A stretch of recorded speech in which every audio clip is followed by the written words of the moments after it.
Shalom kekasih Tuhan dan semua sahabat BMC. Mari sebelum kita bersaat teduh, kita berdoa sama-sama. Bapa, kami bersyukur buat hari yang baru Kau jadikan indah bagi setiap kami. Sebelum kami memulai aktivitas kami merendahkan hati kami untuk mau dibentuk oleh firman-Mu Tuhan. Kami percaya firman-Mu lah yang mengubahkan kehidupan kami, memerdekakan setiap kami. Terpujilah nama-Mu Tuhan, hanya di dalam nama Tuhan Yesus kami berdoa dan mengucap syukur. Haleluya. Amin. Puji Tuhan, saya akan melanjutkan seri saat teduh membangun hubungan bagian yang kedua. Hubungan itu harus dirawat, hubungan itu harus dibangun, hubungan itu harus dipelihara. Bukan untuk dibiarkan dan kemudian hancur. Saudara, bagaimana kita bisa membangun hubungan kita tetap baik dengan Tuhan dan sesama? Cara yang kedua adalah kita tidak memaksakan kehendak kita.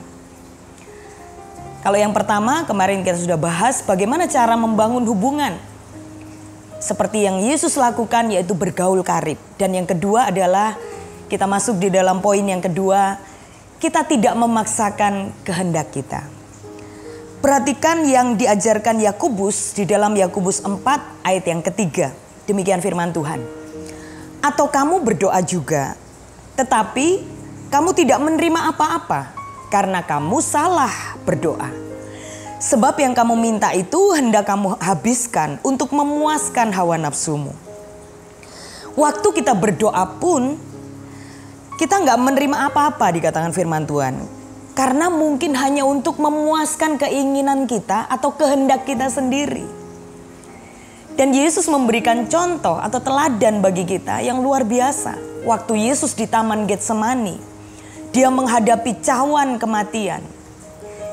Dia harus menghadapi salib yang harus ditanggungnya. Apa yang Tuhan Yesus lakukan? Dia berdoa kepada Tuhan, bukan hanya dia bergaul karib, tetapi dia berkata di dalam doanya, Lukas 22 ayat yang ke-42 berkata seperti ini. Ya Bapakku, jikalau engkau mau, ambillah cawan ini daripadaku. Tetapi bukanlah kehendakku, melainkan kehendakmu lah yang terjadi. Yesus tidak memaksakan kehendaknya sendiri. Walaupun posisinya pada saat itu adalah anak Allah yang maha tinggi. Tetapi Yesus sangat menghormati kedaulatan dan kehendak Allah yang mengutusnya. Dia menghormati otoritas yang ada di atasnya, saudara. Sekalipun dia harus minum cawan kematian itu, Yesus tetap memilih untuk melakukan kehendak Bapanya. Saudara yang dikasihi Tuhan, demikian juga kita membangun hubungan dengan pasangan atau saudara atau teman. Waktu kita memaksakan kehendak kita sendiri, apa yang terjadi? Hubungan itu tidak akan menjadi langgeng, tidak akan menjadi baik, tapi akan semakin hancur. Karena kita memaksakan keinginan atau kehendak kita sendiri. Yakobus 4 ayat yang pertama sampai kedua berkata demikian. Dari manakah datangnya sengketa dan pertengkaran di antara kamu?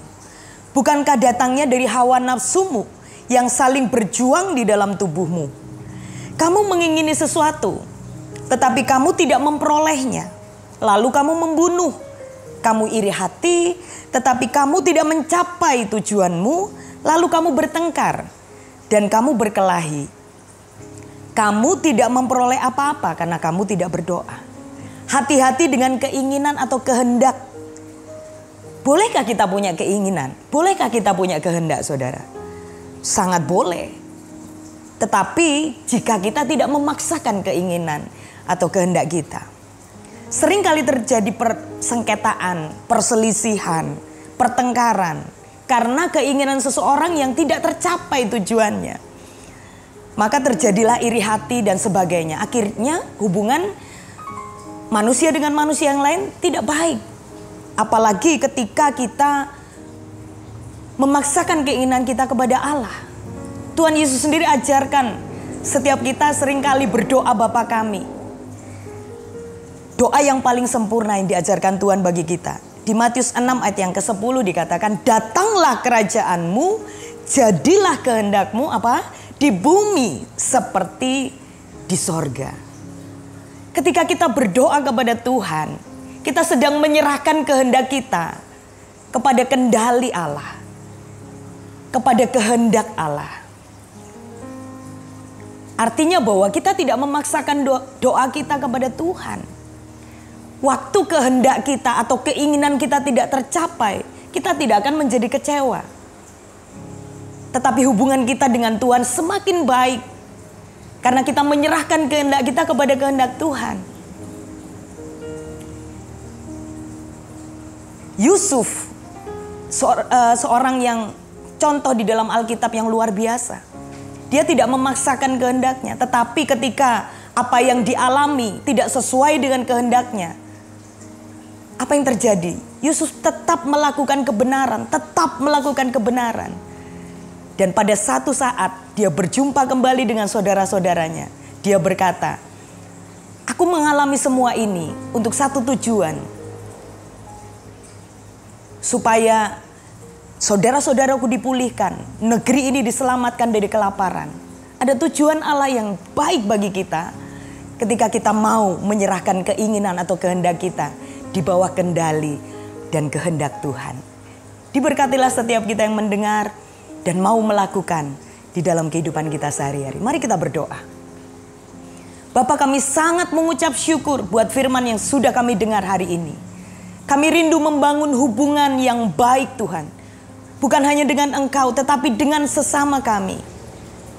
Kuncinya adalah bukan hanya dengan bergaul karib, tetapi kami harus tidak memaksakan kehendak kami, baik kepada Tuhan maupun kepada sesama kami. Ajar kami mengerti firman-Mu dan melakukan dalam hidup kami Tuhan. Kami mau menyerahkan seluruh kehendak kami, tidak memaksakan, tetapi kami boleh menyerahkan semuanya ke dalam kedaulatan Allah. Karena kami tahu ada maksud dan rencana Tuhan yang besar di dalam kehidupan kami. Terima kasih Tuhan, diberkatilah setiap kami mendengar dan melakukan dengan setia kebenaran firman-Mu. Hanya di dalam nama Tuhan Yesus berkat daripada Allah Bapa, Putra dan Roh Kudus mengalir dalam kehidupan kami. Berkat yang sama yang sudah tercurah sejak Abraham, Ishak sampai dengan Israel, boleh mengikuti kami sepanjang umur hidup kami. Mulai hari ini bahkan sampai selama-lamanya. Percayalah memberkati kita. Sama-sama katakan amin. Tuhan Yesus memberkati.